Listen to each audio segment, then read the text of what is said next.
A nossa sessão de hoje é como que um preâmbulo para aquilo que durante os próximos dias vamos estar a falar. Não vamos estar focados na segunda carta a Timóteo, conforme nos outros dias, mas vamos enquadrar um bocadinho o contexto do resto que vamos considerar durante a semana. E eu dei como título a esta sessão Religião, Espiritualidade, Fé e o Evangelho. Para muitas pessoas, cada uma daquelas 4 palavras podia ter igual, não é? Usam-nas como sendo equivalentes. No entanto, no contexto cultural e social em que vivemos, estas palavras perderam já a sua equivalência. E não falamos necessariamente das mesmas coisas quando empregamos um destes termos. E nós vamos começar por fazer uma análise um bocadinho histórica daquilo que tem sido a atitude em relação a Deus. E uma das grandes forças que ao longo da história tem trabalhado vai no sentido de negar Deus. Isso existe desde o princípio.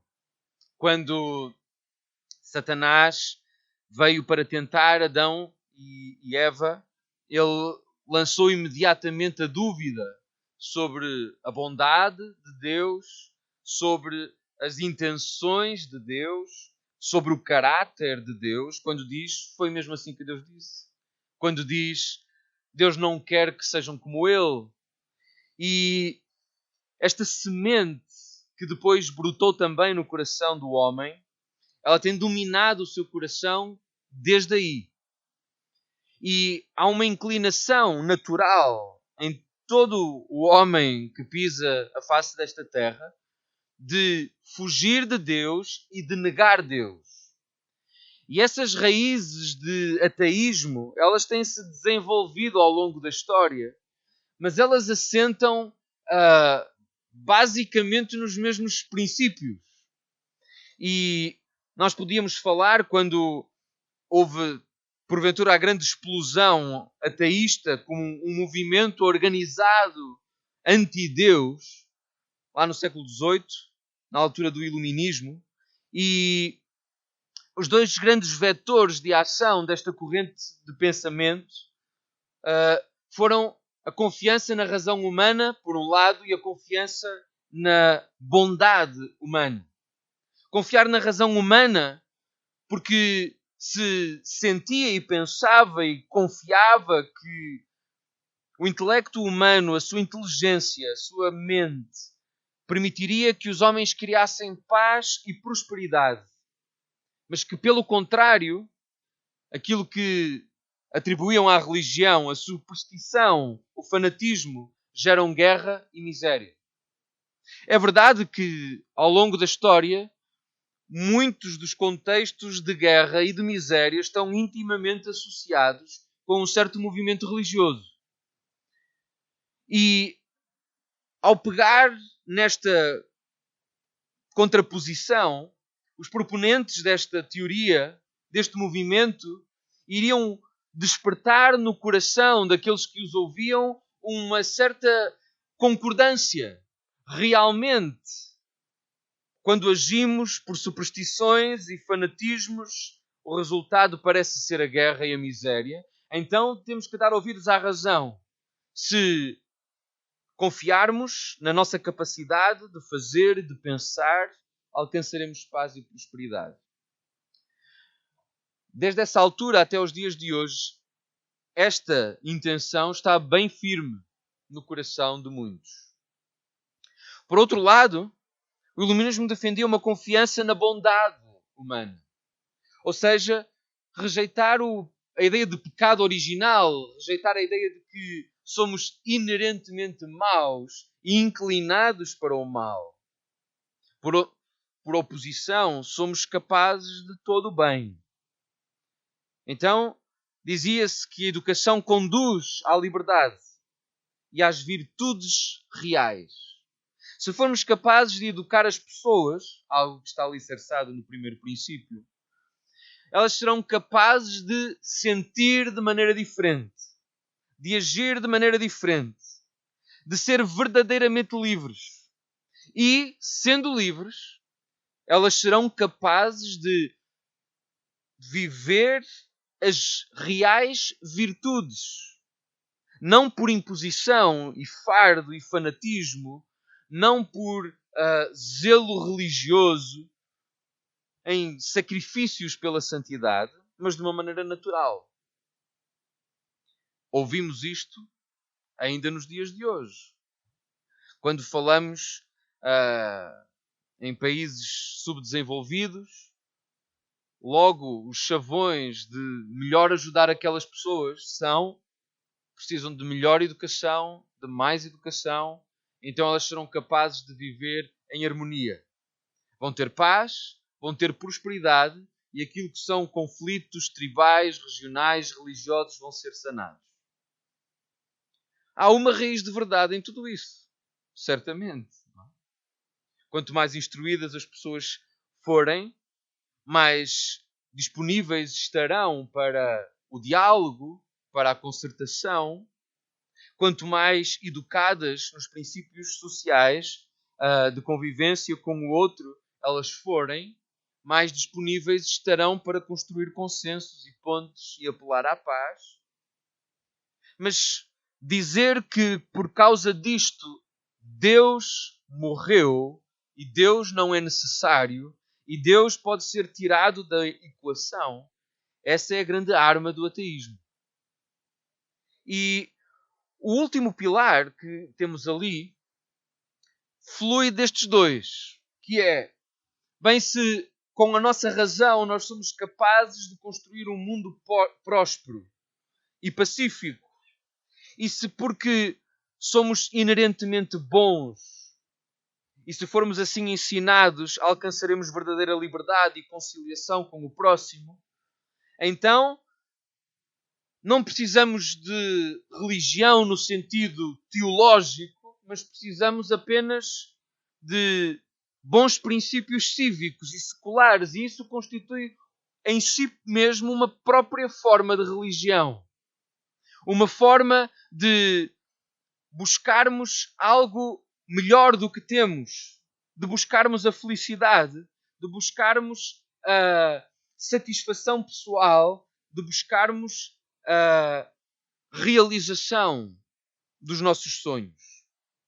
Mas esta religião cívica ou secular, que está assente nestes princípios para governar a cultura e a sociedade, eles submetem-se a interesses que são superiores. E é isso que normalmente não está explícito nestes argumentos. Porque esta religião é subserviente do Estado. É subserviente dos interesses económicos. É subserviente dos grandes poderes. Dos grandes homens que podem influenciar o decurso da história. Estes pilares e estes argumentos a favor do ateísmo, a favor de retirar Deus do contexto, têm-se desenvolvido e refinado ao longo da história. No século XIX, dizia-se, o homem inventou Deus, simultaneamente como uma consolação e uma distração dos males do mundo. Deus é uma consolação bastante fraca. A religião distrai-nos das verdadeiras alegrias do mundo, defendiam. E convence-nos a concentrarmos-nos numa ilusão. O homem é oprimido pela criação da sua própria mente. Então o que importa é livrarmos-nos de Deus. Deus é o problema. E a solução para a perda de fé, para aqueles que abandonam a fé, que abandonam Deus, foi encontrar alternativas para uma vivência social, mas também da sua própria espiritualidade, numa ideologia secular. Estas ideologias eram simultaneamente substitutos e antídotos. Substitutos porque ajudam a satisfazer o anseio de significado que qualquer pessoa sente. Aquelas clássicas perguntas, não é? Quem sou eu? Porquê é que eu estou aqui? Para onde eu vou? Todos precisam de responder esta pergunta, quer creiam em Deus ou não. Evidentemente que o modo como nós respondemos à pergunta é diferente conforme cremos em Deus ou o rejeitamos. Mas se rejeitamos a Deus, nós temos que encontrar um substituto. E esse substituto vem estas ideologias seculares, confiando em sistemas políticos, em sistemas económicos e noutras coisas que vamos considerar adiante. Mas esta ideologia serve também como um antídoto, porque os seus argumentos que se fecham sobre si mesmos afastam e marginalizam a fé e a religião. Uma sondagem recente do início deste mês, feita pelo Jornal de Notícias, talvez alguns tenham tido a oportunidade de ler, foi sobre o assunto da religião. E eles fizeram várias perguntas. Uma das perguntas era esta: acredita na existência de um Deus, o Ser Supremo? Não é? E 73% disseram que sim. A pergunta repetiu-se com outra linguagem. Acredita em alguma forma de espírito, ou força de vida, ou energia? E 76% disse que sim. Nós poderíamos ficar satisfeitos com esta resposta, não é? Dizendo, bem, afinal vivemos num país que crê em Deus. Mas o facto dela ter sido colocada de duas maneiras diferentes e a percentagem de respostas afirmativas ter sido tão semelhante, mostra que o conceito que as pessoas têm de Deus é muito diferente, é muito fluido. Deus pode ser o Ser Supremo, Deus pode ser apenas uma forma de espírito, pode ser apenas uma energia. Quando as pessoas dizem que creem em Deus, isso não quer dizer que elas creiam exatamente no Deus em que nós cremos.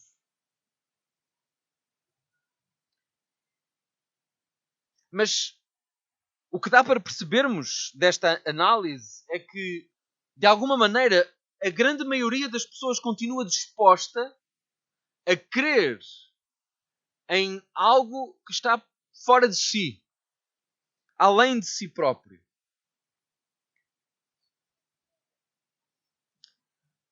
Qual é a religião que professa? 74%, sem grande espanto, professa uma religião católica. Outra religião ali, 4%, destes 4%, 1% protestantes ou evangélicos, 1% outras confissões cristãs, 1% doutrinas espíritas, 1% testemunhas de Jeová, e depois não sabe ou não responde ou nenhuma religião, cerca de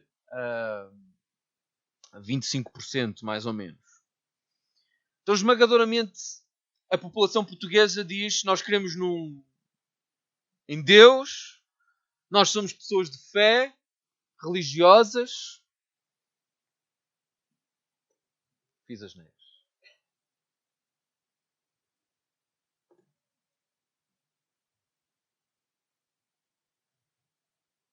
Mas depois as perguntas começam a tornar-se mais específicas. Com que regularidade frequenta cerimónias religiosas? E nós vemos que a esmagadora maioria das respostas demonstra que aquelas pessoas que se disseram crentes e que se disseram religiosas professam uma religião que não praticam. Apenas 17% das pessoas vão a uma cerimónia, a um culto, mais de 4 vezes por mês, ou seja, uma vez por semana. Vemos que a grande parte, não é? Nunca vai uma ou duas vezes por ano, ou vai nos casamentos, batizados e funerais. Uma fé que não tem transposição prática para a sua própria vida. Não tem relevância na sua vida.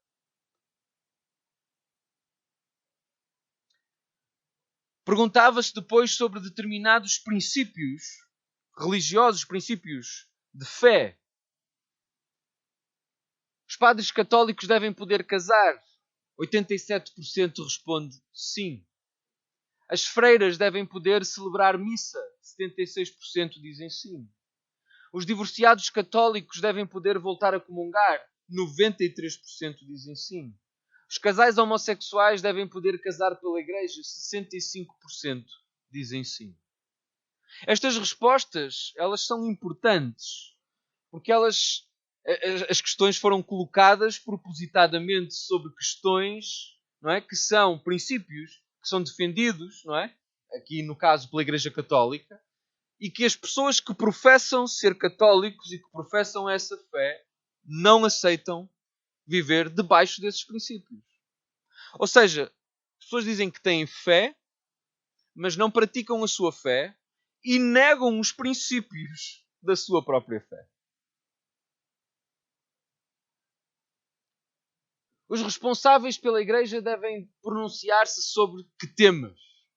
50% diz apenas religiosos. Esta também é uma resposta interessante, porque divide aquilo que é um assunto de fé e de religião daquilo que é o assunto da vida prática de todos os dias. Ou seja, eu posso falar, não é, sobre questões que são muito exclusivas dentro do meu grupo, dentro do meu espaço de culto, mas eu não posso observar a realidade, observar a sociedade à minha volta, a cultura em que eu estou inserido e emitir um juízo de valor sobre isso. Não. A religião pertence dentro dos templos, fora, então nós podemos fazer aquilo que nós queremos fazer. Entre os principais motivos que justificam a posição dos sem religião, crentes e não crentes, está a discordância face à doutrina e aos códigos morais religiosos. São os agnósticos aqueles que se manifestam de um modo mais assertivo nesse sentido. 40% dos casos no que respeita à doutrina, 41% no que respeita à moral. Seguem cerca de 30% de casos entre os ateus e os crentes sem religião, já entre os indiferentes, 20% de casos. Para 30%, a religião é um tema sem interesse. O que esta sondagem demonstra é que as pessoas ainda querem uma qualquer forma de experiência religiosa, as pessoas ainda querem uma qualquer forma de experiência espiritual ou mística, que as pessoas ainda querem poder expressar uma qualquer forma de fé e confessá-la, que as pessoas precisam de algo que dê significado às suas vidas, mas há um divórcio gigante entre a fé bíblica e os princípios bíblicos e aquilo que as pessoas estão dispostas a admitir. Porque, como diz aqui, não é? Há uma discordância face à doutrina e aos códigos religiosos. Se nós tivéssemos que dizer, não é? Para que serve a religião, para usar esta palavra, não é? Para que serve a nossa fé? A fé serve para nos informar acerca de Deus, daquilo que Deus espera de nós, de qual é a sua vontade e da maneira como nós podemos viver de acordo com a sua vontade. Ora, se eu digo à partida que eu discordo de tudo aquilo que Deus tem para me dizer, que eu desconfio da bondade destes princípios, que eu os nego, que eu os rejeito, isso significa na prática que eu estou a rejeitar Deus. Não apenas os princípios, não apenas aquele grupo religioso, não apenas aquela prática. No contexto atual, as pessoas querem viver uma religião sem Deus, em que Deus é esmagado sobre o peso da opinião da maioria, em que Deus é o estrado onde eu piso para chegar mais além. Aquela ideia de que fomos nós que inventamos Deus e agora que já não precisamos dele porque já somos crescidinhos, podemos descartá-lo, está bem enraizada nos corações de todos. Há uns anos atrás eu li este livro, chama-se O Regresso de Deus. É um calhamaço grande. E ele foi escrito por duas pessoas que não são sequer religiosas.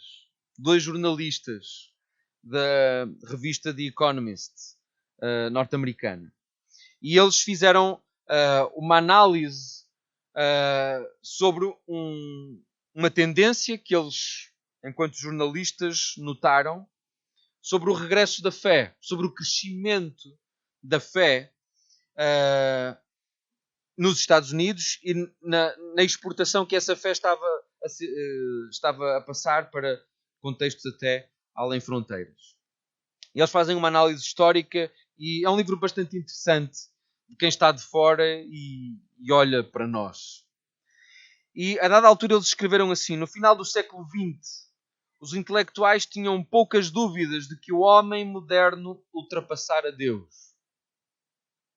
A maior parte dos livros que ditavam tendências na década de 90 via o mundo através de lentes seculares. A palavra religião não aparece sequer no índice de diplomacia, a obra-prima de 900 páginas sobre governação da autoria de Henry Kissinger, publicada nos Estados Unidos em 94. Entre 1980 e 99, apenas meia dúzia de artigos nos 4 principais jornais americanos de relações internacionais trataram de religião. A revista da qual eles fazem parte, The Economist, estava tão confiante na morte de Deus que publicou a notícia do seu falecimento no seu número do milénio.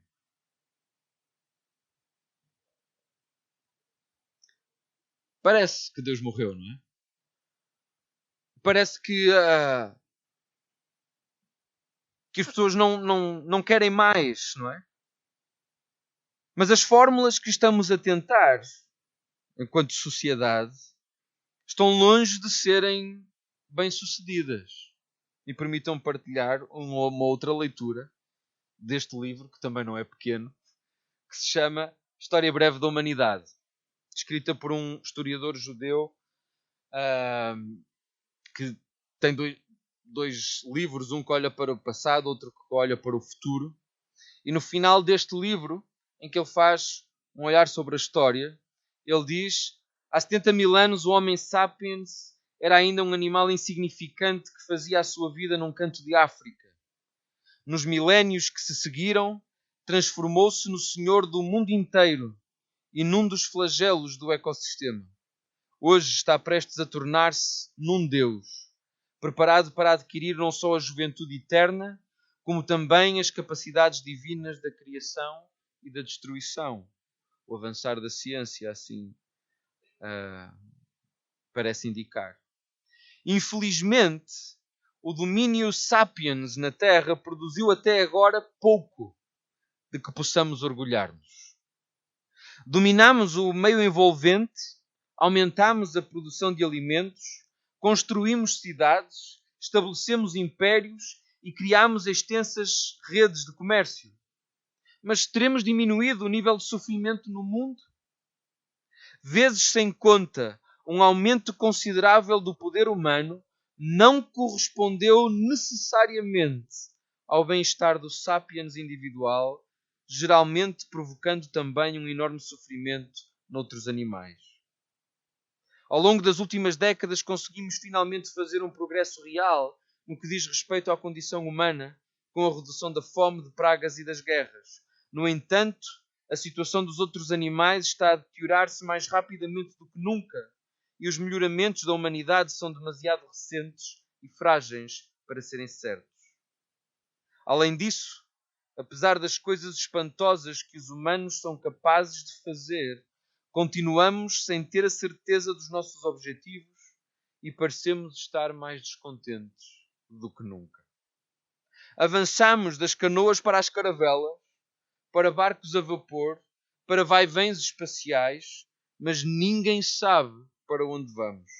Estamos mais poderosos do que alguma vez estivemos, mas não fazemos a mínima ideia do que fazer com todo esse poder. Mas pior ainda é que os humanos parecem mais irresponsáveis do que nunca. Deuses autoproclamados, com apenas as leis da física para nos fazerem companhia, não somos responsabilizados por ninguém. Estamos assim a espalhar o caos sobre os nossos companheiros animais e o ecossistema envolvente, em busca de pouco mais do que o nosso próprio conforto e divertimento, sem, no entanto, nos darmos por satisfeitos. Existirá algo mais perigoso do que deuses insatisfeitos e irresponsáveis que não sabem o que querem.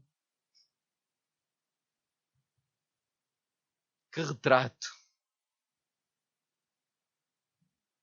E embora muitos possam negar a figura deste retrato, se formos honestos e verdadeiros, esta é a imagem que nós vemos. E aqueles princípios do ateísmo, de confiar na razão humana, na bondade humana e numa religião secular que prometiam paz, prosperidade e liberdade para todos, fracassou. Porque não é possível alcançar fora de Deus aquilo que só Deus pode dar.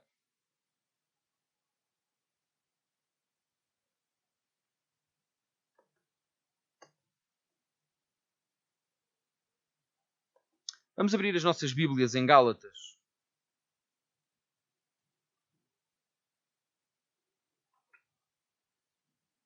E esta noite nós vamos estar focados nesta epístola. E logo na abertura da carta que Paulo dirige a estes irmãos, e Paulo tem que tratar com eles um assunto bem solene, difícil e de importância suprema. Paulo saúda aqueles irmãos nestes termos. Paulo, apóstolo, não da parte de homens, nem por intermédio de homem algum, mas por Jesus Cristo e por Deus Pai, que o ressuscitou dentre os mortos. E todos os irmãos, meus companheiros, às igrejas da Galácia, graça a vós e paz da parte de Deus, nosso Pai, e do nosso Senhor Jesus Cristo, o qual se entregou a si mesmo pelos nossos pecados, para nos desarraigar deste mundo perverso, segundo a vontade do nosso Deus e Pai, a quem seja a glória pelos séculos dos séculos. Amém. Que abertura! Paulo precisava tratar com estes irmãos de um assunto difícil e que, mesmo no primeiro século, colocava já várias dificuldades à igreja, que era precisamente o Evangelho. A mensagem do Evangelho, o alcance do Evangelho, quanto o Evangelho afeta as nossas vidas e o nosso relacionamento com Deus. E por isso Paulo começa, e logo nos primeiros 5 versículos ele expõe o que é o Evangelho. O Evangelho, diz Paulo, é de Deus. Quando falamos do Evangelho, não estamos a falar, ao contrário daquilo que alguns críticos dizem, de algo que nós inventamos da nossa própria cabeça. De algo que foi sendo aprimorado ao longo dos anos, uma mensagem que foi sendo formatada conforme a cultura e os tempos. Falamos de algo que vem de Deus. Diz o versículo 4 com toda a clareza. Que tudo aquilo que aconteceu e que diz respeito ao Evangelho é segundo a vontade do nosso Deus e Pai. O Evangelho é de Deus. É uma ideia de Deus, é a vontade de Deus. E vem dele. vem dele por meio do Senhor Jesus Cristo. Não há Evangelho sem Jesus Cristo. Toda a mensagem do Evangelho está centrada nele, na sua pessoa, na sua vida, na sua obra, na sua morte, na sua ressurreição. Assim diz o texto. Jesus Cristo que se entregou a si mesmo pelos nossos pecados, para nos livrar do mundo perverso. Ele que ressuscitou dentre os mortos, diz o versículo 1. O Evangelho está arraigado na pessoa do Senhor Jesus Cristo. Não há Evangelho sem fé em Jesus. Mas que mensagem é essa do Evangelho? O Evangelho que vem de Deus por meio do Senhor Jesus Cristo é a mensagem que vem por causa do nosso pecado. Para nos salvar do nosso pecado. Diz que Cristo morreu pelos nossos pecados. Para nos desarraigar, para nos arrancar deste mundo perverso. Desarraigar é arrancar pelas raízes. É algo que se arranca para não ter mais lugar, para não crescer mais. A perversidade, o pecado que existe no nosso coração, ele não pode ser controlado, não pode ser dominado, não pode ser ensinado. Aquilo que, conforme os princípios ateístas que vimos há pouco, que diz que o nosso coração é inerentemente bom, não é confirmado pela prática das vidas de nenhuma pessoa. Não somos bons, somos maus, cheios de pecado e de pecados.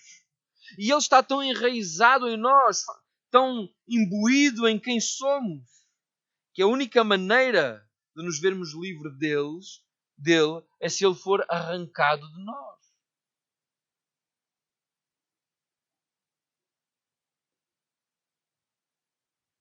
Por causa do nosso pecado, esse pecado sim que temos todos nós, que não podemos domesticar, Cristo veio e morreu.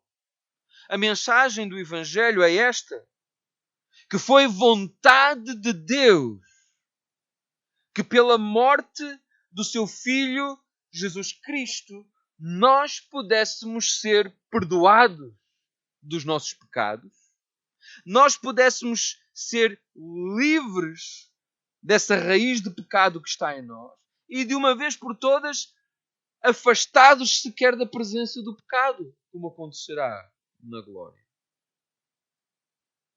Esta é a mensagem do Evangelho de Deus por meio de Cristo, por causa do nosso pecado. Mas Paulo vai e confirma isto novamente quando diz que não é de homens. Para aqueles que acham que não basta dizer que é de Deus, Paulo diz não é de homens. Ele diz logo no primeiro versículo, Paulo, apóstolo, não da parte de homens, nem por intermédio de homem algum. Vivo a vida que vivo, faço o que faço, prego o que prego, e isto não vem de homem nenhum, nem de mim, quanto mais de outros. Quando João escreve o seu Evangelho e faz a abertura naquele magnífico primeiro capítulo, ele diz: a todos quantos o receberam, deu-lhes o poder de serem feitos filhos de Deus, a saber, aos que creem no seu nome. A todos quantos receberam a Cristo, a todos quantos creram nele, Deus deu o poder de serem feitos filhos de Deus. Este é o Evangelho. Mas depois completa o versículo 13. Os quais não nasceram do sangue, nem da vontade da carne, nem da vontade do homem, mas de Deus. De Deus.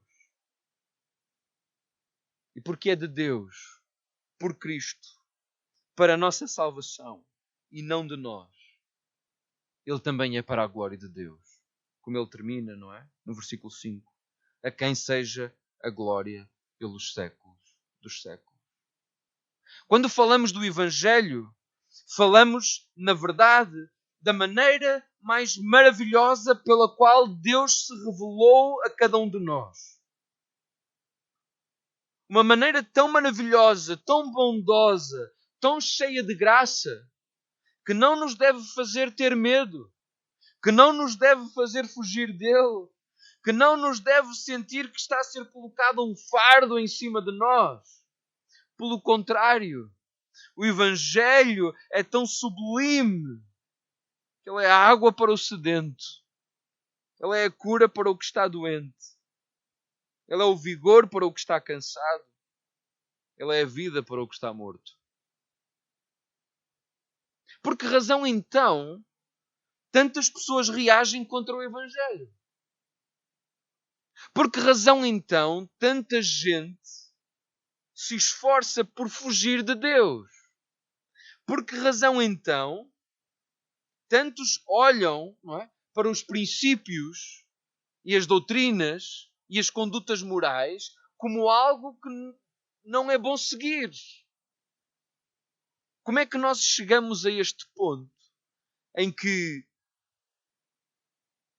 o Evangelho já não são boas notícias?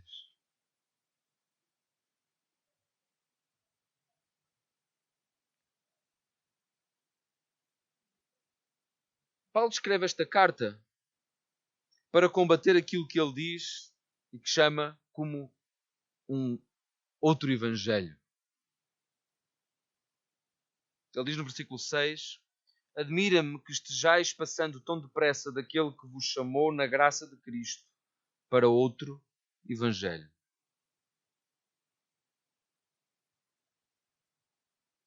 E nós ficamos a perceber que, afinal, talvez nem todos estejam a ouvir o verdadeiro Evangelho. Talvez o equívoco seja que muitos ouvem e percepcionam um outro Evangelho que não o Evangelho bíblico, que não estas boas notícias que temos de Deus.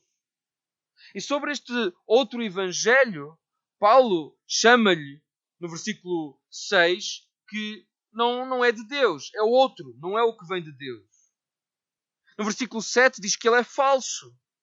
No versículo 8 diz que ele é perigoso porque ele acrescenta aquilo que Deus disse.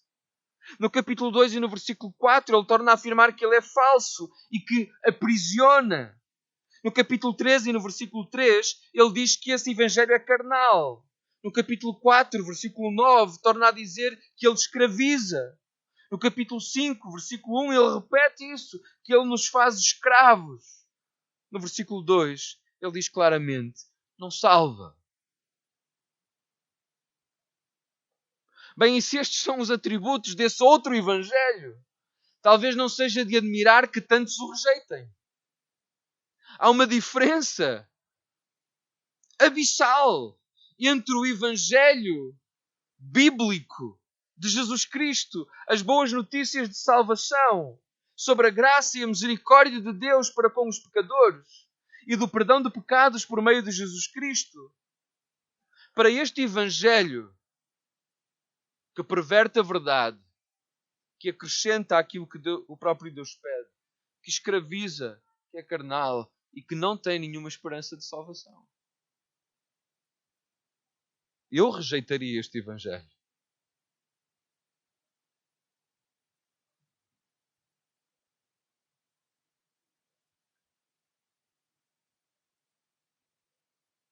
Estes dois bonequinhos engraçados pretendem ilustrar a diferença entre o modo como se vive um Evangelho e como se vive o outro. O Evangelho de Deus vive-se assim, de mãos vazias, para dizer, eis-me aqui, Senhor, salva-me. Eis-me aqui, Senhor, nada trago, nada posso trazer, preciso de Ti. Eis-me aqui, Senhor, tem misericórdia de mim. O outro Evangelho ensina-nos e estimula-nos a esforçarmos-nos, a trabalharmos, a sermos melhores, a sermos mais capazes, mais zelosos, a sacrificarmos isto e aquilo e aquele outro, porque se fizermos assim, então Deus terá compaixão de nós. Diferentes evangelhos, diferentes mensagens demandam atitudes diferentes.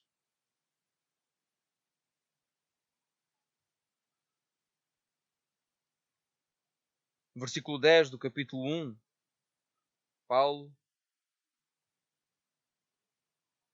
diz: porventura procuro eu agora o favor dos homens ou o de Deus? Procuro agradar a homens? Se eu agradasse ainda a homens, não seria servo de Cristo.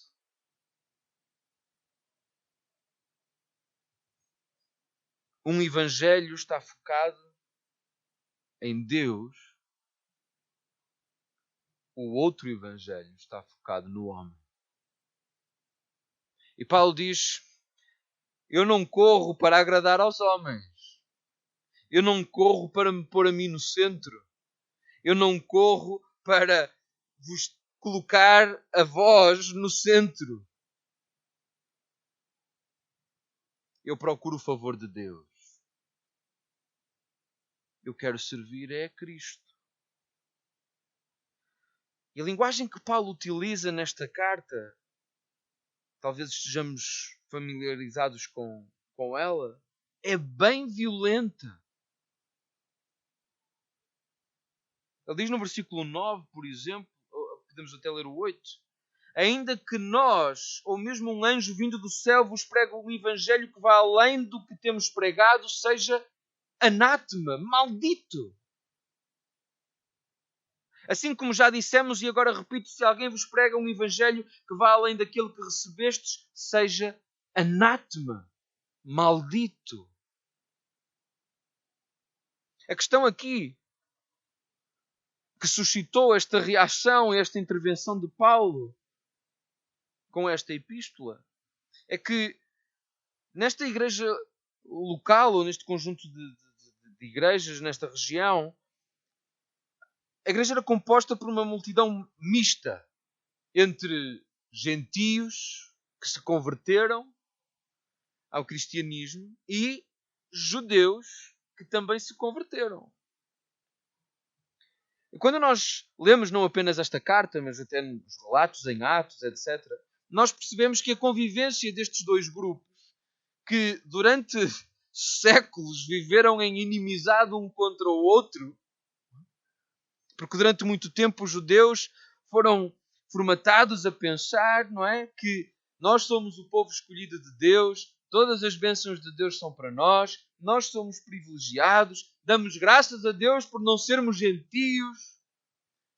E eles tinham a sua razão, realmente o Senhor os tinha favorecido acima de todos os outros, e nem por isso eles tiveram grande vantagem com isso. Desperdiçaram o favor que Deus teve para com eles. E eles tiveram alguma dificuldade em aceitar que agora outros fossem incluídos no propósito de Deus. Mas tiveram dificuldade em talvez a dificuldade maior nem tenha sido essa. A dificuldade maior dos judeus era abraçar um relacionamento com Deus baseado exclusivamente na fé. Para eles, o relacionamento com Deus era baseado nas obrigações que se cumpriam, nos sacrifícios que tinham que ser dados no templo, nos dízimos que tinham que ser ofertados, em todas as coisas que se faziam ou não se faziam. Para eles, a lógica era: conforme for o meu comportamento, assim será o favor de Deus para comigo.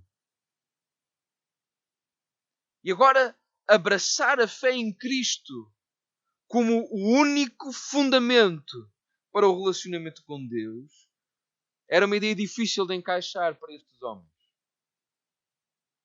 Por outro lado, quando consideramos os gentios, estes que estavam habituados a viver a expressão religiosa de uma maneira muito diferente, cultuando muitos deuses, mas não ligando muito a prática do culto que faziam aos deuses ao comportamento e à vida que levavam, A ideia de poder receber o Evangelho, o perdão de pecados pela fé sem ter que fazer nada, era música para os ouvidos.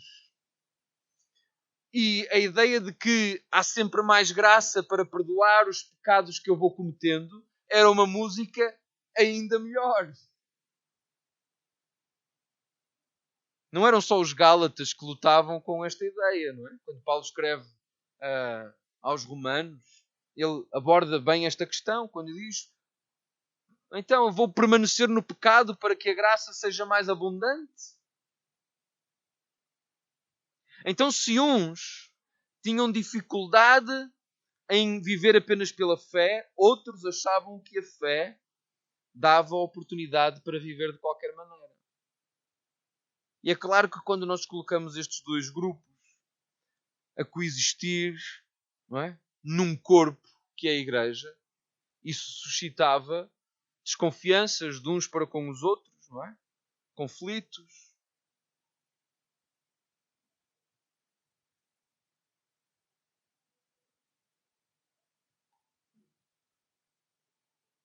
O desafio para eles era saber como caminhar entre a busca pela santidade e o ser legalista. Ou viver pela graça e a prática das boas obras. E este é o desafio que nós temos ainda hoje. Esta é a nossa dificuldade. Quando nós olhamos para o Evangelho e quando nós olhamos para aquilo que Deus requer de nós, sabermos encontrar o equilíbrio entre buscar a santidade sem que isso se torne um exercício mecânico, fanático, muito obstinado de apenas obedecer às regras sem prazer, a regra pela regra, a regra como princípio de eu poder negociar com Deus, entre eu saber que as obras não são a razão pela qual Deus me ama, mas que Deus se agrada quando eu as faço e que eu devo praticá-las para o seu louvor. Entre o viver na graça e saber que por causa disso eu estou seguro, porque como cantamos ainda há pouco, ela é a firme âncora da nossa alma e da nossa fé. Mas ao mesmo tempo, eu poder ser zeloso em não pecar, mesmo que eu saiba que há uma oportunidade para arrependimento. Este é o equilíbrio difícil. Era o equilíbrio difícil para estes irmãos. Os judeus que estavam aqui, junto com estes gentios, queriam obrigá-los a circuncidarem-se, como os judeus. Queriam obrigá-los a guardar os dias santos, como os judeus. E o problema era que eles, implícita e explicitamente, diziam que se eles não fizessem isso, eles não eram de Cristo. E o que esta mensagem diz é: Cristo não é suficiente.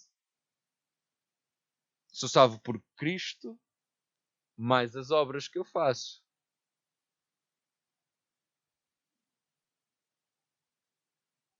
Sabemos que este não é o Evangelho. Infelizmente para a grande esmagadora maioria das pessoas que responderam àquele inquérito e que expressaram qual a fé que confessam, esse é o Evangelho que ouvem. Cristo não é suficiente. Cristo mais as obras.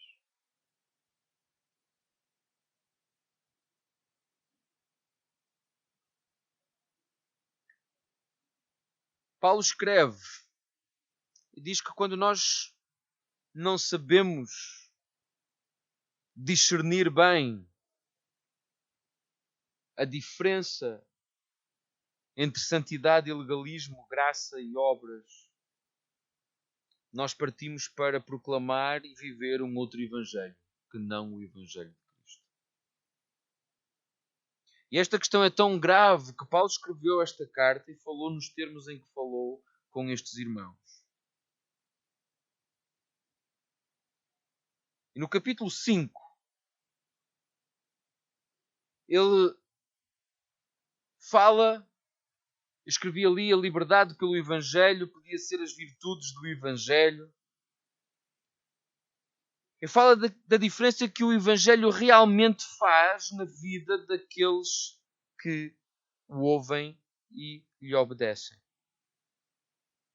Não por uma questão de legalismo, não por uma questão de performance, de obstinação pelo mérito, não na perspectiva de que eu posso fazer aquilo que quiser fazer e viver de qualquer maneira, porque Deus está pronto para me perdoar. Paulo, ao longo da carta, entre aqueles primeiros versículos que lemos e o capítulo 5, quando ele faz esta aplicação prática, ele expõe, não é? A maneira como a fé em Cristo nos libertou de tudo. Ele fala da lei e de como a lei foi apenas o aio que nos foi conduzir até Cristo. Que todo aquele conjunto rígido de regras que os judeus amavam serviam apenas para demonstrar que eles não podiam salvar-se a si mesmos e precisavam de um Salvador. Ele chega ao ponto de dizer, bem, mas se vocês abandonam Cristo e se voltam para a lei, então terão que cumprir toda a lei para ser salvos por ela. Ele fala de Abraão para demonstrar que, apesar da obediência de Abraão, ele fez isso e ele viveu pela fé. Abraão creu em Deus e isso lhe foi imputado para a justiça, diz no versículo 6 do capítulo 3.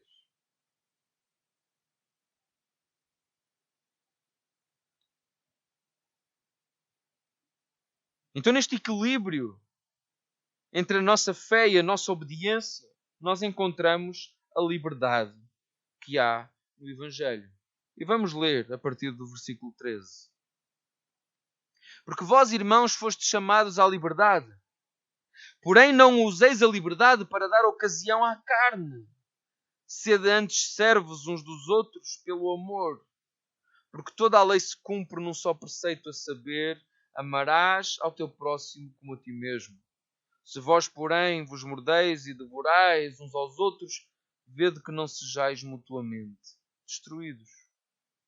Digo, porém, andai no Espírito, e jamais satisfareis a concupiscência da carne. Porque a carne milita contra o Espírito, e o Espírito contra a carne, porque são opostos entre si, para que não façais o que porventura seja do vosso querer. Mas se sois guiados pelo Espírito, não estáis debaixo da lei. Ora, as obras da carne são conhecidas e são a prostituição, impureza, lascívia, idolatria, feitiçarias, inimizades, porfias, ciúmes, iras, discórdias, dissensões, fações, invejas, bebedices, glutonarias e coisas semelhantes a estas, a respeito das quais eu vos declaro, como já outrora vos preveni, que não herdarão o reino de Deus os que tais coisas praticam. Mas o fruto do Espírito é amor, alegria, paz, longanimidade, benignidade, bondade, fidelidade, mansidão, domínio próprio. E contra estas coisas não há lei. E os que são de Cristo Jesus crucificaram a carne com as suas paixões e concupiscências. Se vivemos no Espírito, andemos também no Espírito. Não nos deixemos possuir de vanglória, provocando uns aos outros, tendo inveja uns dos outros. Irmãos, se alguém for surpreendido em alguma falta, vós que sois espirituais, corrigi-o com espírito de brandura. E guarda-te para que não sejas também tentado. Levai as cargas uns dos outros e assim cumprireis a lei de Cristo. Porque se alguém julga ser alguma coisa não sendo nada, si mesmo se engana. Mas prove cada um o seu labor e então terá motivo de gloriar-se unicamente em si e não noutro, porque cada um levará o seu próprio fardo. Mas aquele que está a ser instruído na palavra, faça participante de todas as coisas boas aquele que o instrui. Não vos enganeis, de Deus não se zomba, pois aquilo que o homem semear, isso também se fará. Porque o que semeia para a sua própria carne, da carne colherá a corrupção. Mas o que semeia, para o Espírito, do Espírito colherá a vida eterna. E não nos cansemos de fazer o bem, porque a seu tempo ceifaremos se não desfalecermos. Por isso, enquanto tivermos a oportunidade, façamos o bem a todos, mas principalmente aos da família da fé. Vede com que grandes letras vos escrevi do meu próprio punho. Todos os que querem ostentar-se na carne, esses vos constrangem a vos circuncidardes, somente para não serdes perseguidos por causa da cruz de Cristo. Pois mesmo aqueles que se deixam circuncidar guardam a lei, antes querem que vos circuncideis para se gloriarem na vossa carne. Mas longe esteja de mim gloriar-me, senão na cruz do nosso Senhor Jesus Cristo, pela qual o mundo está crucificado para mim e eu para o mundo. Pois nem a circuncisão é coisa alguma, nem a incircuncisão, mas o ser nova criatura. E a todos quantos andarem em conformidade com esta regra, paz e misericórdia sejam sobre eles e sobre o Israel de Deus. Até aqui. Paulo contrapõe neste argumento final a diferença que existe entre uma vida que é vivida por medo ou focada em mim ou numa lógica legalista e a vida que é vivida por meio da fé. Entre uma vida que é transformada pelo Evangelho e dá o seu fruto e uma vida que quer apenas ser imitadora de um suposto padrão religioso. Ele começa a dizer: fomos chamados à liberdade. Deus não nos chamou para a escravidão. A escravidão foi o lugar de onde nós fomos chamados. Éramos escravos, era da nossa carne. Éramos escravos, era do pecado que está em nós. Agora não, agora somos livres. E ao longo destes versículos, Paulo desenvolve mais ou menos este argumento. O meu foco deve ser Deus. E eu devo amar a Deus. Eu vou amar a Deus acima de todas as coisas. Esse é o primeiro mandamento. É aquilo que toda a Escritura me pede que eu faça. Que eu ame a Deus. E deste mandamento fluem todos os outros. Quando eu amo a Deus, quando o meu foco está em Deus, então eu não posso viver de outra maneira que não seja amando o meu próximo. São coisas que são mutuamente exclusivas. Se eu digo que amo a Deus e não amo o meu próximo, eu não amo a Deus. Não sei o que isso é. Estou enganado, estou iludido. Mas se eu verdadeiramente amo a Deus, eu não tenho como não amar o meu próximo. Porquê? Porque o meu amor a Deus vai fazer com que eu faça tudo aquilo que agrada a Deus. Eu vou viver com a minha vida orientada para cumprir a vontade de Deus. Eu vou dar lugar ao Espírito e andar no Espírito. E quando eu ando no Espírito, como diz o versículo 16, eu não cumpro, eu não satisfaço a inclinação da minha carne.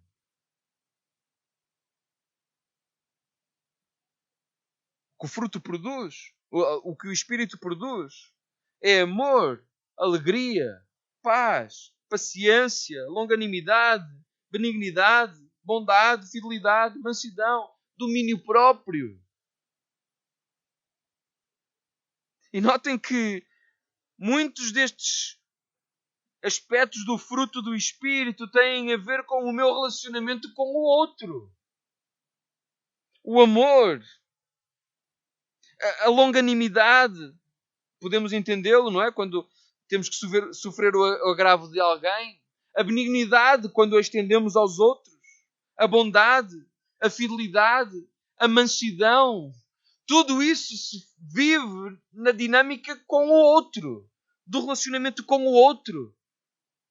E tudo isso demonstra que eu amo o outro. Quando eu sou manso, quando me batem na face direita e eu ofereço a esquerda, quando me obrigam a caminhar 1 milha e eu vou 2, quando me ofendem e eu estendo perdão, quando eu sou rico e assisto aquele que está na pobreza, isso é amor. E isso vem do meu amor por Deus. Eu amo a Deus, eu amo ao próximo. E quando eu amo o meu próximo, essa dinâmica de relacionamentos que eu estabeleço com todas as pessoas que estão à minha volta, com a minha mulher, com os meus filhos, com os meus pais, com os meus irmãos, com os meus vizinhos, o meu patrão, os meus empregados, seja que tipo de relação for, ela é traduzida em quê? Numa vida piedosa. A vida piedosa não se constrói ao contrário. A vida piedosa não se constrói na lógica de eu vou esforçar-me para ser uma boa pessoa. A vida piedosa não se constrói na dinâmica como vimos os argumentos do ateísmo inicialmente. Vamos educar as pessoas e elas vão ser capazes de se comportar desta maneira. Não, não é assim que acontece. É uma transformação sobrenatural operada por Deus em nós. Porque amamos a Deus e amamos ao próximo. E porque amamos ao próximo, a minha vida é piedosa porque eu não faço nada, eu não pratico obras que possam ser ofensivas para o meu próximo, que possam ser prejudiciais para o meu próximo, que possam ser motivo de escândalo para o meu próximo, que possam ser motivo de tropeço para o meu próximo, de desprezo, de humilhação. A minha vida é piedosa. Porque eu amo a Deus. Porque eu amo a Deus. Por isso é que, depois de descrever o fruto do Espírito, Paulo diz: contra estas coisas não há lei. Quando estas coisas se manifestam na minha vida, ninguém poderá apontar coisa nenhuma. Ninguém vai levantar dedos acusadores.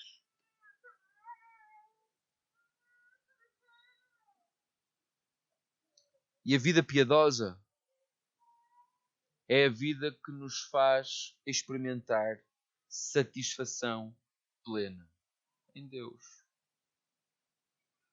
Ele diz, versículo 14: longe de mim esteja a gloriar-me senão na cruz do nosso Senhor Jesus Cristo, pela qual o mundo está crucificado para mim e eu para o mundo. Pois nem a circuncisão é coisa alguma, nem a incircuncisão, mas o ser uma nova criatura. A experiência de ser uma nova criatura. A experiência de viver os efeitos do Evangelho na nossa vida. Não o Evangelho que me empurra para o legalismo. Não o Evangelho que me leva a ser acusador do próximo. Não o Evangelho que está focado naquilo que eu faço e na minha bondade e não na de Deus. Não o Evangelho que parece um fardo, mas este Evangelho libertador, que me aproxima de Deus, que me aproxima da sua vontade, que me faz amar a Deus e ao meu próximo, que me faz agir de maneira contrária àquilo que é a inclinação da minha carne. Este Evangelho que me livra da obsessão da performance, de ter que fazer tudo bem, mas que ao mesmo tempo me deixa zeloso de querer fazer o bem. Este Evangelho que me faz chorar quando eu caio, porque me arrependo do meu pecado e volto para pedir perdão. Este Evangelho que, ao mesmo tempo, me leva a que eu crucifico a minha carne voluntariamente, não porque me é imposto, mas porque eu quero abandonar uma série de coisas que eu sei que já não fazem sentido, que não são boas, nem para mim, nem honram a Deus. Este Evangelho, este ser nova criatura, faz-me experimentar plena satisfação em Deus. Gloriar-me em Deus. Alegrar-me nele. Alegrar-me na obra que ele fez em mim. E sabem uma coisa? A minha alegria e a minha satisfação não passará despercebida daqueles que estão à minha volta.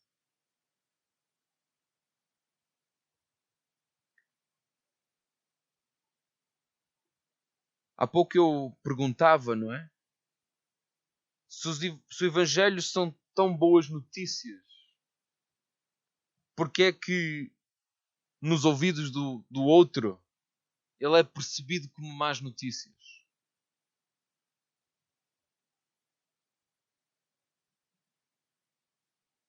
E eu queria desafiar-vos a considerarem a vossa própria vida, a vossa própria experiência de fé, a maneira como têm caminhado com Deus, para, numa avaliação honesta,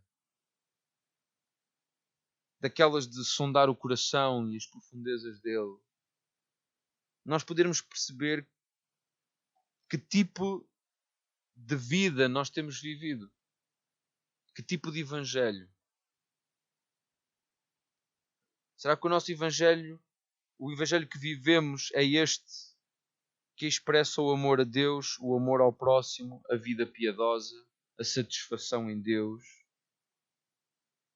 Ou será que nos ouvidos dos outros aquilo que se ouve é fardo, fardo, fardo, sem sentido? Não, não, não, não, não.